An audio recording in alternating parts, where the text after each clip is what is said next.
ఇప్పుడు free bus పెట్టారు కదా మహిళలకి 2 నెలలు అయింది, ఎలా ఉంది? బాగుందండి, బాగుంది, చాలా హాయిగా ఉంది, మాకు సేఫ్టీగా ఉంది. ఇప్పుడు గుంటూరు నుంచి వస్తుంది విజయవాడ. నేను నెలకి వస్తాను విజయవాడ. ఓకే, గుంటూరులో ఉంటా. ఎంత ఖర్చు అవుతామా మీకు? నాకేం ఖర్చు అవ్వదు. అంటే ఇంతకుముందు ఇంతకుముందు వెళ్తాకు పోతే 200 అయ్యే ఛార్జీలు. ఇప్పుడు ఒక 50 100 ఉంటే సోడా తాగాలన్నా టీ తాగాలన్నా చాలా ట్యాంక్స్ అండి. అంటే తిండి ఖర్చులు పెట్టుకుంటే సరిపోతుంది. 100 ఉంటే చాలు, ఇకేం వద్దు. సూపర్గా ఉంది. అంటే ఇంతకు ముందు మీకు ఇబ్బందిగా ఆధార్ కార్డు చూపిస్తే టికెట్లో తగ్గింపు ఉండదు కదా?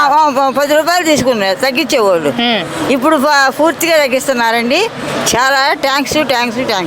మరి చంద్రబాబు గారు ఫ్రీ బస్ పెట్టారు కదా, మీరేం చెప్తారు? మేము ఆయనకి వేస్తాం ఓట్లు. మాకు ఆయనే మా పెద్ద అబ్బాయి. మాకు 4000 ఇస్తున్నాడు ముసలోళ్ళకి. పిల్లలకి ఇచ్చుకున్నా కదా 2000 నేను ఉంచుకుంటా. ఎక్కడికైనా వెళ్ళాలన్నా ఏ ఊరు వెళ్ళాలన్నా ఫ్రీగా వెళ్ళిపోతాం. హాయిగా ఉందండి.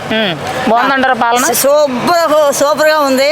మళ్ళీ చంద్రబాబు నాయుడు రావాలి పరిపాలనలోకి.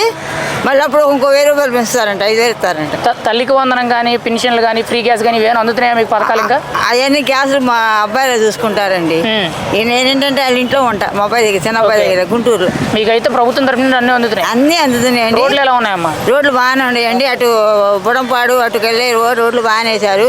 ఇటు విజయవాడలో కూడా వేశారు. దేవీనగర్ అన్ని రోడ్లు బాగానే ఉన్నాయండి. ఒక మాటలో చంద్రబాబు పాలన ఎలా ఉందంటారు? బాగుందండి, సూపర్గా ఉంది. ఫ్రీ బస్ ఎలా ఉంది? శుభ్రంగా ఉంది. హాయిగా కూకొని ఏదైనా తింటా కూర్చుంటాం.